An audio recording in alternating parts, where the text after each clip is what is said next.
3, 2, 1.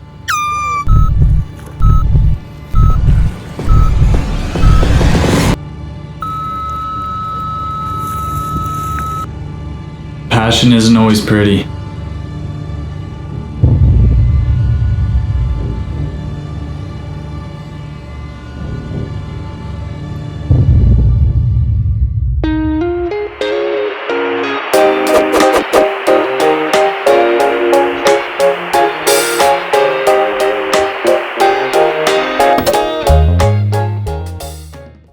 For those of you that don't know me, my name is Nick Pelletier. I'm an ultra endurance athlete and adventurer living out of Kelowna, BC.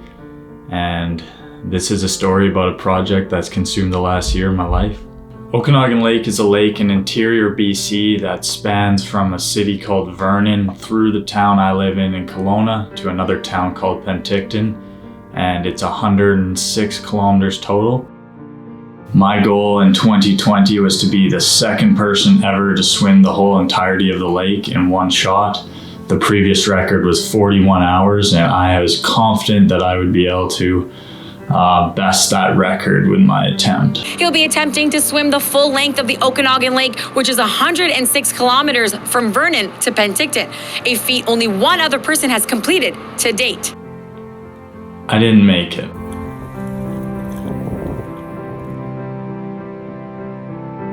After the conception of this idea, it was time to train. I put in many hours in Okanagan Lake. The pools were closed due to COVID, so I had to delay my start date a bit later so I could get the structure needed to get in the lake. But I put lots of hours training with myself.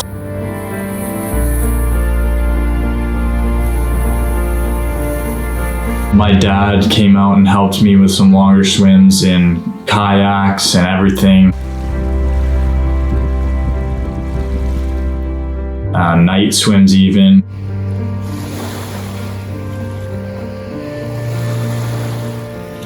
If it was windy, if it was rainy, if it was calm, I was out there practicing.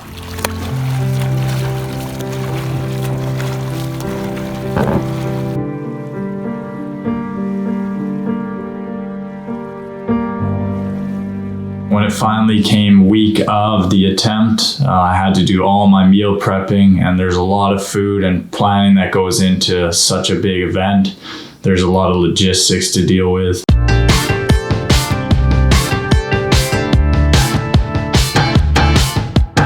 Everything from what your gut can handle while you're in the water to the mental side of things, some external motivation that can help you get through a tough time if you have something to look forward to. You have to go through all this. So I had a lot of food planning to do. A lot of food! Let's go swimming. Leading up to the week of the event, it was a little shaky. I was downtown Kelowna with a couple of my friends just out to dinner, and when we were outside the restaurant a bit later in the night, one of my friends got jumped downtown. I jumped in to try and defend him, and I ended up almost breaking my hand. I had swollen knuckles, I couldn't bend my hand, and I had a black eye for the whole week leading up, and I didn't get any of the training I was planning on the whole week leading up. I couldn't bend my hand for the majority of the swim. It was just stuck in one place, and every stroke was pretty painful. It swelled up to the point where I couldn't bend it anymore.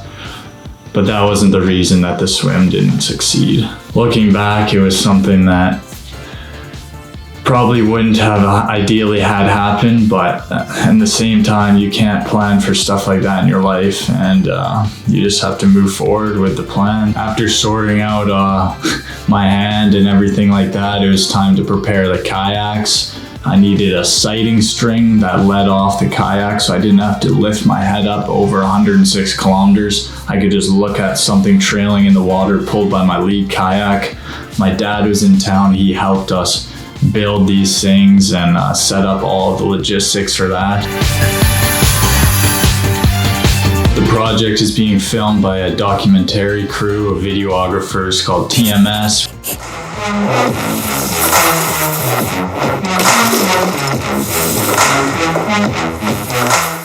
We had a photo shoot right before on the lake and everything like that. And so we'll eventually have a project coming out for that. But that was a super cool experience to be able to work with these such talented guys and create something pretty inspiring. The night before, I drove my bus down and parked where I begin. It was just some random person's house that's the most northern part of the lake. That's where the Guinness World Record starting point is. You have to start from there. So I just knocked on their door one day and asked them if I could start at their house. Driving down to Vernon, I felt confident.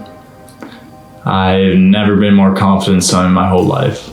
I was 100% sure that once I got in that water, I would do whatever it took to finish this.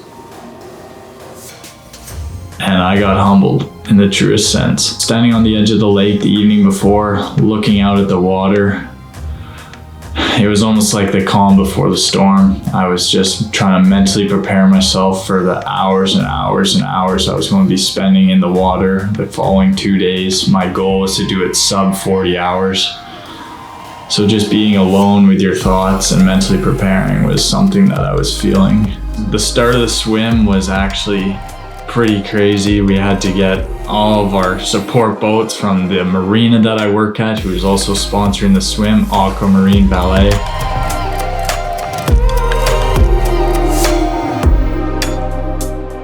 They had the crew down there and they had to try and navigate through the shallow water for over an hour to get to the most northern part of the lake. And when I started, it was this deep, boggy mud that I had to trek through up to my knees almost. It was just a pretty gross start. This is like mud.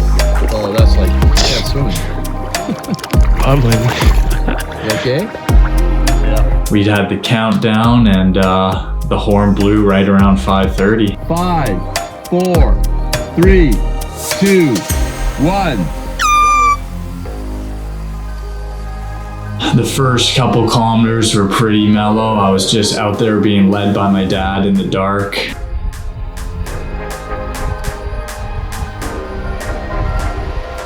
Looking back and seeing the sunrise coming up over the mountains, it was something I'll never forget for sure. It was this dark red, orange, kind of burning look. Look at that for a morning start. Unbelievable. Everything was going pretty good. I had a great support crew of kayakers and people on the boat helping out that were switching in shifts every 8 hours, and I ran into this party boat of random people on the lake who were cheering me on, and it was a pretty awesome day, this first day.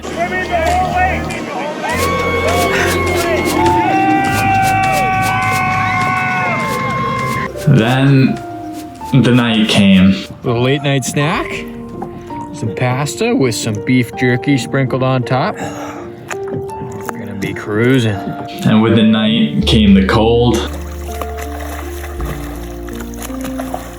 And at the same time, with that cold came my chafing issues. I started to feel it around maybe like 15 hours into the swim.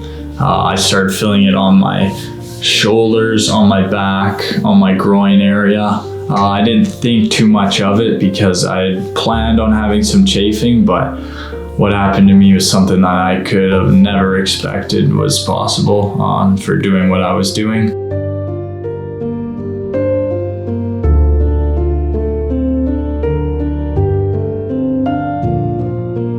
I tried combating the cold water with some hot water that our crew on the boat boiled in a jet boil, and I would pour it down my suit to warm my core, but it was a double-edged knife as it would melt away all the Vaseline that I had as a lubricant on my back and on my arms, and at the same time it was like pouring rubbing alcohol on an open wound. So it would cut my breath and I couldn't breathe right. At a certain point, I'd given up on the record and was now at the point of doing whatever I could just to finish the swim. So I sat on the back of one of our crew boats and my dad tried to assist me by putting some barriers on my back with tape and with Vaseline, but ultimately it was something that I just couldn't get over. I had put so much work diligently for months into this, fully committed, and Mother Nature just had her way with me. I was just laying on the swim grid. People were trying to talk me through it and give me support, but I was just in my own world. Devastated was the word that comes to mind. I was just crushed. He actually wanted to go on, but ultimately it came down to a chafing and equipment issue. The chafing was so bad that it was ripping the skin off of his back and shoulders, and he wanted to persist, but literally we kind of almost had to talk him out of it because he had no mobility in his shoulders. The pain was so excruciating, and it was preventing him from planing properly in the water, and literally just the amount of pain alone prevented him from going on tonight and completing the challenge. A cold, long boat ride back to shore was just the start of my recovery process. In the days and weeks to come, I had wounds on my back from rubbing. It was almost like burn marks all over my back and sides and groin. Every single night on my bed sheets, I had to choose which side I was committing to sticking to my sheets for the night, and every morning I would peel myself off my sheets, reopening my wounds. Had to do the laundry every single day for like a month so that I didn't get infected, and I couldn't even open my arms or my back up. I got humbled in the truest sense, and I have a newfound respect for Mother Nature and everything that comes with the unpredictability of external factors and things that you can't control. Last year's attempt, I also tied in a charity called Brain Trust Canada. It was something that I've dealt with in the past as head injuries, and they're a clinic and an organization that helps with youth and concussions and traumatic brain injuries. I ended up raising $13,000 for the charity over the course of the swim. There will be a charity or an organization tied in with this year's attempt, but it will be released at a later date in one of the next videos. This winter was a big one for me. I took on a lot of challenges that I think furthered my ability to help put me in the best place I can for this year's attempt. Everything from running unassisted ultra marathons around the lake,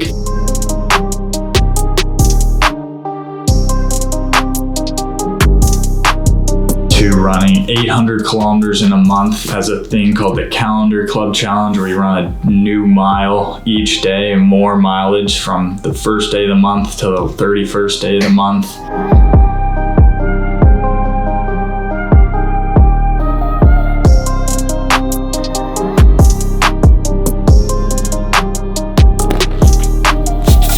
Going to the States and doing a trip where I ran around as Forrest Gump and did a bunch of training down in the heat.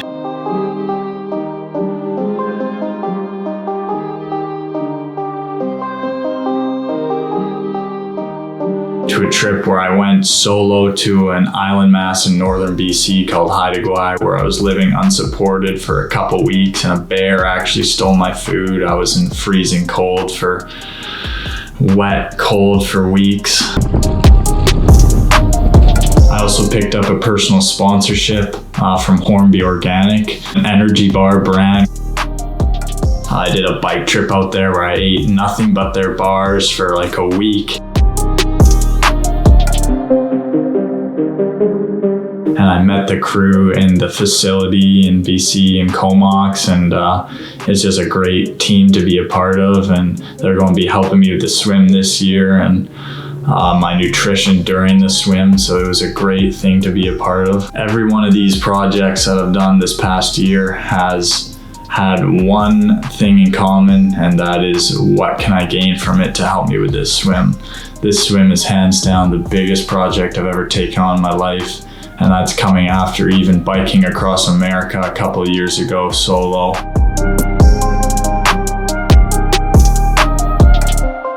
There's not a night that goes by where I don't think of how I felt last year, laying in the water, being taken out early. and what it would be like to have finished that swim and what it will be like to finish that swim this year. There's not a day that goes by where I don't think about that. And there's not an activity that goes by that I don't try and pull something out of to help me succeed in this swim. But this story is not one of sympathy, it is one of redemption. And this video series that I'm doing, Sink or Swim, is the lead up for my reattempt of the swim this year in summer of 2021. The attempt will be the first week of August, either the 3rd, 4th, or the 4th, 5th, weather dependent.